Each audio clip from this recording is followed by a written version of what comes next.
जो काय 3-4 महिन्यापासून लोकांना जो त्रास होत आहे, हा त्रासाला आपल्याला बळी पडायचा हाती वेळ आलेली आहे. कृपया याच्यावर लक्ष देण्यात यावे. आपण मला बोलण्याची संधी दिली त्याबद्दल मी आपला धन्यवाद करतो. धन्यवाद. जय हिंद, जय महाराष्ट्र. रोहित पाटील, त्याच्यानंतर शरदजी सोनवणे.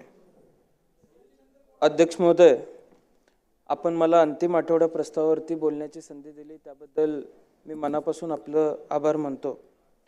अध्यक्ष महोदय, मोठ्या मॅन्डेटने आत्ताचं सरकार किंवा आत्ताचे पक्ष सरकारमध्ये बसलेले आहेत आणि हे सरकारमध्ये बसलेले असताना आज राज्यातले अनेक असे प्रश्न आहेत जे एवढं मोठं मॅन्डेट असल्यावर कदाचित दुर्लक्षित होऊ शकतात. अध्यक्ष महोदय, पण विरोधी पक्षामध्ये काम करत असताना आमच्या सर्वांची जबाबदारी आहे की या सगळ्या प्रश्नांकडे या सर्वांचं लक्ष वेधायचं आणि ते लक्ष वेधत असताना महाराष्ट्रातल्या गावगाड्यातल्या सर्वसामान्य लोकांना त्याचा फायदा होईल अशा पद्धतीचं काम या सदनामध्ये झालं पाहिजे याची खात्री आम्ही सर्वांनी अध्यक्ष महोदय केली पाहिजे. मी सुरुवातीला प्रश्न मांडत असताना आणि अंतिम आठवडा प्रस्तावावरती बोलत असताना अध्यक्ष महोदय एका फार महत्त्वाच्या विषयावरती बोलणार आहे आणि ते म्हणजे या राज्यातली जी उद्याची पिढी घडणार आहे ती उद्याची पिढी घडत असताना जे शैक्षणिक धोरण आपण सर्वांनी उद्याच्या काळामध्ये पुढं घेऊन जायचं आहे त्या शैक्षणिक धोरणावरती आपण सर्वांनी पुन्हा एकदा काम करायला लागते की काय अशी परिस्थिती आजचं शैक्षणिक धोरण वाचल्यानंतर अध्यक्ष महोदय लक्षामध्ये येतं. ज्यावेळेस आम्ही शैक्षणिक धोरण बघतोय किंबहुना राज्यपाल महोदयांनी सुद्धा शिक्षणाविषयी फार विस्ताराने काम करण्याची इच्छा राज्य सरकारची आहे असं सांगितलं. पण अध्यक्ष महोदय, यामध्ये काही मुद्दे आपण सर्वांनी लक्षामध्ये घेण्याची आवश्यकता आहे. आम्हाला ज्यावेळेस शैक्षणिक धोरणाचा अभ्यास करायला मिळाला तर त्यामध्ये असं नमूद केलं होतं की 1ली ते 5वी वर्गांसाठी शैक्षणिक वर्षामध्ये घड्याळी 800 तास आणि 6वी ते 8वी वर्गासाठी शैक्षणिक वर्षात घड्याळी 1000 तास असं कामकाज करायला मिळणार आहे असं त्या शैक्षणिक धोरणामध्ये अध्यक्ष महोदय वाचायला मिळालं. खरं तर ही धोरणं आखत असताना आपण एक गोष्ट लक्षामध्ये घेतली पाहिजे की आपण ज्यावेळेस घड्याळी तास या सर्व वर्गांना वाटून देतोय त्यावेळेस जिल्हा परिषदेच्या शाळेमध्ये ज्या ॲक्टिव्हिटीज आपण वर्षभर राबवतो त्या सगळ्या ॲक्टिव्हिटीज राबवल्यानंतर किती तास मुलांसाठी विद्यार्थ्यांसाठी शिल्लक राहतात, किती तास शिक्षक शिकवू शकतात आणि आपण शैक्षणिक तासाच्या नुसार सिलेबस जर ठरवणार असू तर तास कमी मिळणार असताना जर सिलेबस आपण मोठ्या प्रमाणात जर विद्यार्थ्यांच्या डोक्यावरती टाकला तर अध्यक्ष महोदय ग्रामीण भागातल्या विद्यार्थ्यांची अडचण होऊ शकते. किंबहुना आपण विद्यार्थ्यांचा मानसिकदृष्ट्या विचार करतोय पण एवढा बोजवारा जर आपण विद्यार्थ्यांच्या लहान लहान मुलांच्या जर डोक्यावरती टाकला अध्यक्ष महोदय तर मानसिकदृष्ट्या विद्यार्थी खचतील अशी परिस्थिती अध्यक्ष महोदय निर्माण होईल. आज ग्रामीण भागातल्या परिस्थिती आपण बघतोय.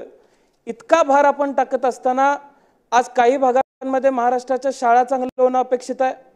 मी आपल्याला एक गोष्ट आनंदाने सांगू इच्छितो अध्यक्ष महोदय. काही वर्षांपूर्वी सांगलीला जिल्हा परिषदेचे CEO होते, आदरणीय अत्यंत आदराने आणि आपल्या परवानगीने मी त्यांचं नाव घेतो, आदरणीय डुडी साहेब. त्यांनी मॉडेल स्कूल योजना ही योजना सांगली जिल्ह्यामध्ये राबवली आणि त्या योजनेच्या माध्यमातून शासनाच्या माध्यमातून आणि CSRच्या माध्यमातून चांगल्या प्रमाणात शाळांच्या इन्फ्रास्ट्रक्चरसाठी निधी उभा केला गेला. पण अध्यक्ष महोदय, राज्य सरकारने कुठेतरी शिक्षक भरतीवरती सुद्धा काम करणं आवश्यक आहे. कारण इन्फ्रास्ट्रक्चर चांगलं आहे, शाळा डिजिटल होत आहेत पण शाळेत शिकवायला शिक्षक नाहीत अध्यक्ष महोदय अशी परिस्थिती निर्माण झालेली आहे. मी माझ्या मतदारसंघामध्ये परिस्थिती बघितलेली आहे. 8-8 वर्ग आहेत, 7-7 वर्ग आहेत पण शिक्षक शाळेला 4 आहेत. म्हणजे मुख्याध्यापक धरून काही ठिकाणी शिक्षक 3-3, 4-4 फक्त दिले जात आहेत, वर्ग 7-7 बसवले जात आहेत. आणि असं असताना अध्यक्ष महोदय जर शिक्षकच आपण देऊ शकलो नाही तर गुणवत्तापूर्ण शिक्षण आपण विद्यार्थ्यांना कसं देणार आहे. आणि मग हे शैक्षणिक धोरण आपण नवीन शिक्षणाचं धोरण काढायचं, शिक्षणावरती कॉन्क्लेव्स भरवायचे, एवढं मोठं आपण चित्र निर्माण करायचं पण पाया मजबूत नसेल तर ग्रामीण भागातले विद्यार्थी अध्यक्ष महोदय घडणार नाहीत हे आपण सर्वांनी लक्षामध्ये घेतलं पाहिजे. अध्यक्ष महोदय, मला एक महत्त्वाचा प्रश्न आपल्या सर्वांसमोर मांडायचा आहे की आज विद्यार्थ्यांचं सुरक्षितता ही आपल्या सर्वांच्या दृष्टिकोनातून फार महत्त्वाचा विषय निर्माण झालेला आहे. शहरामध्ये किंवा अलीकडच्या काळातली महाराष्ट्रातली वेगवेगळ्या भागातली उदाहरणं बघितली तर पालकांनी विद्यार्थी शाळेत पाठवला तर तो विद्यार्थी परत घरी सुरक्षित येतोय का नाही अध्यक्ष महोदय, अशी परिस्थिती निर्माण झाल्या. म्हणजे काल परवाची जर उदाहरणं ऐकायला मिळाली किंवा वाचायला मिळाली तर शाळेच्या व्हॅन चालकाकडून पुण्यामध्ये एका विद्यार्थ्यावरती अतिप्रसंगाचा प्रकार घडला. अध्यक्ष महोदय, आपण CCTV कॅमेरे लावणं गरजेचं आहे आणि एका रायगड जिल्हा परिषदेची माहिती घेतली अध्यक्ष महोदय तर 2528 शाळात एका CCTV कॅमेऱ्याचा खर्च जर 30,000 पकडला तर 6.5 कोटी रुपये फक्त रायगड जिल्ह्यामध्ये लागतात. आणि असं असताना आपण सर्वांनी राज्यासाठी अशा पद्धतीच्या नीतीची तरतूद करणं आवश्यक आहे. माझी सरकारकडून अपेक्षा आहे की येत्या अधिवेशनामध्ये अर्थसंकल्पीय अधिवेशनामध्ये CCTV कॅमेऱ्यांसाठी सुद्धा वेगळी तरतूद अध्यक्ष महोदय केली पाहिजे. त्याच्या पुढे जाऊन अध्यक्ष महोदय, मी शासनाचा एक आभार मानतो की गणवेशाच्या बाबतीत शासनानं मी प्रश्न मांडला होता, आजच GR काढला, विकेंद्रीकरण त्याचं केलं गेलं. मी राज्य शासनाचं त्याबद्दल मनापासून आभार मानतो. अध्यक्ष महोदय, सांगली जिल्ह्यातला एक महत्त्वाचा प्रश्न आहे.